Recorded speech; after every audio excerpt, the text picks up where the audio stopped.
কখনো দেখছেন কুকুর আপনাকে কামড়াতে আসছে, কখনো আপনি স্বপ্নে দেখছেন যে রাত্রিবেলায় আপনার দরজায় কেউ ধাক্কা মারতেছে, স্বপ্নে দেখছেন আপনি যে আকাশ থেকে উড়ে উড়ে আপনি নিচে পড়ে যাচ্ছেন, আবার স্বপ্ন দেখছেন যে আপনি রাত্রিবেলায় পেট ভরে খাচ্ছেন, একটা ছাগল একাই খেয়ে ফেলতেছেন, ঘুম থেকে উঠে দেখছেন ছাগল না বালিশ কামড়ায় ধরে রয়েছেন। নানান স্বপ্ন নানান ভাবে। আবার কখনো কখনো তো স্বপ্ন দোষ হয় মানুষের। এই যে স্বপ্নগুলো কেন দেখে মানুষ? স্বপ্ন হচ্ছে তিন ধরনের।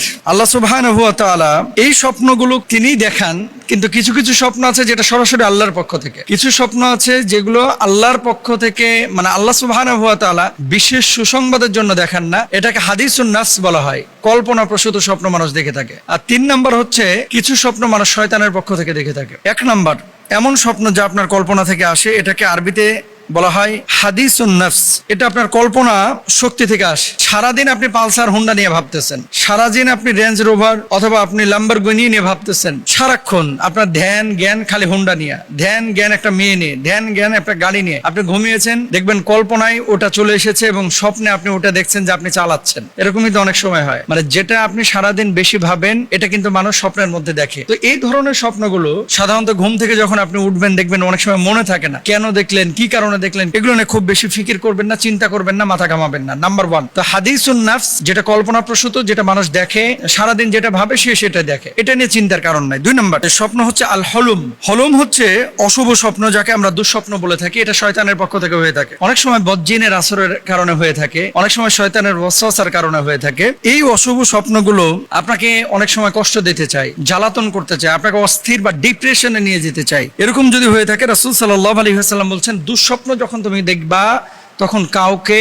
এটা শেয়ার করবে না এবং মানুষকে বলবেন না। কেন? কারণ শয়তান আপনাকে বোকা বানাচ্ছেন। এক লোক রাসূল আকরাম সাল্লাল্লাহু আলাইহি ওয়াসাল্লামের কাছে এসে বললেন, ইয়া রাসূলুল্লাহ, আমি স্বপ্নে দেখলাম আমার মাথা কেটে ফেলা হয়েছে এবং মানুষ আমার মাথা নিয়ে পা দিয়ে লাথি মারছে এবং গড়াগড়ি করতেছে আমার মাথা নিয়ে। নবীজি সাল্লাল্লাহু আলাইহি সাল্লাম বললেন যে এই স্বপ্নটা আর কারোর সাথে শেয়ার করবে না, কারণ শয়তান তোমাকে বোকা বানাচ্ছে। এর জন্য দুঃস্বপ্ন যখন দেখবেন, শোয়া থাকলে আপনি জাগ্রত হয়েছেন, বাম দিকে থুতু নিক্ষেপ করেন, আউযু বিল্লাহি মিনাশ শাইতানির রাজিম বলেন। পার্শ্ব যদি ডান কাত হয়ে থাকেন বাম কাত, বাম কাত হয়ে থাকলে ডান কাত হয়ে যান। উঠে কতক্ষণ বসে থাকেন, ঘুমানোর আগে ওযু করে নেবেন, ডান কাত হয়ে শুবেন, তাহলে এই ধরনের স্বপ্নগুলো দেখবেন না। আর তিন নাম্বার এই স্বপ্ন হচ্ছে রুইয়া, যেটা আল্লাহর পক্ষ থেকে আসে। এটাকে মুবাশশিরাতও বলা হয়ে থাকে, যে সুসংবাদ। নবী ইব্রাহিম আলাইহিস সালাতু ওয়াস সালাম তিনি সন্তানকে দেখলেন কি, যে তিনি কোরবানি করছেন, পরবর্তীতে তিনি কোরবানির জন্য নিয়ে গেছেন। এটা নবীদের স্বপ্ন, এগুলো হচ্ছে সত্য। আল্লাহর হাবিব সাল্লাল্লাহু আলাইহি সাল্লাম স্বপ্নে দেখছেন তিনি কাবার পাশে তাওয়াফ করছেন, তার মানে আল্লাহ তাআলা তাকে দিয়ে কাবা তাওয়াফ করাতে চাচ্ছেন। এগুলো আদেশ, এগুলো সত্য। তো আপনার কাছে এরকম কিছু স্বপ্ন আসবে যেগুলো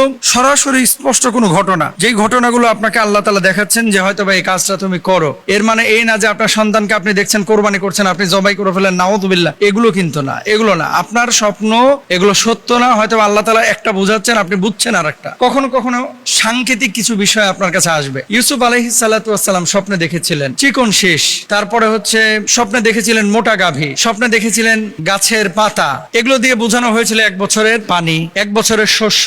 মোটা গাভী দ্বারা বোঝানো হয়েছিল যে ফসল ফলাদির ব্যাপক উন্নতি। এখন ওই স্বপ্ন ব্যাখ্যা বোঝার জন্য এটা তো আপনি আমি সবসময় পারবো না ভাই। এই জন্য ভালো স্বপ্ন দেখলে ধারণা করবেন আল্লাহর পক্ষ থেকে, আর খারাপ স্বপ্ন দেখলে আল্লাহর কাছে আশ্রয় প্রার্থনা করবেন। কল্পনা প্রসূত কোনো স্বপ্ন যদি দেখেন, এগুলো নিয়ে খুব বেশি চিন্তা করবেন না, এগুলো নিয়ে পেরেশান হবেন না। আল্লাহ তাআলা আমাদেরকে বুঝদান করুন।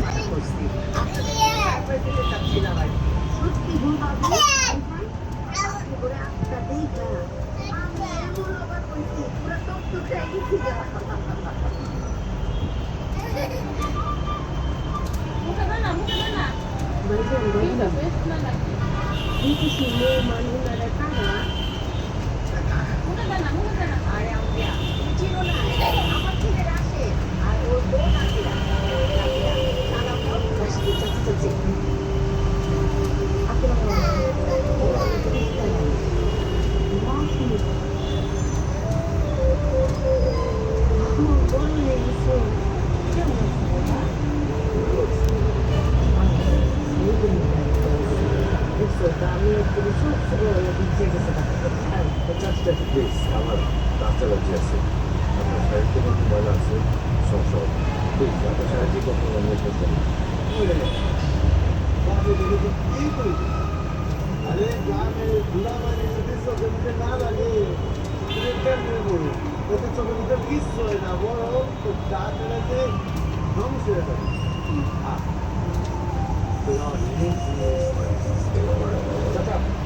অনেক বড় লাগছে আমার ফেস আপনি দামে দিতে শরীর অনেক জড়াই ধরছেন ওর দাম সাতটা নষ্ট হয়ে যেগুলো ময়লা হয়ে যেগুলো সাতটা গ্রামের মাটি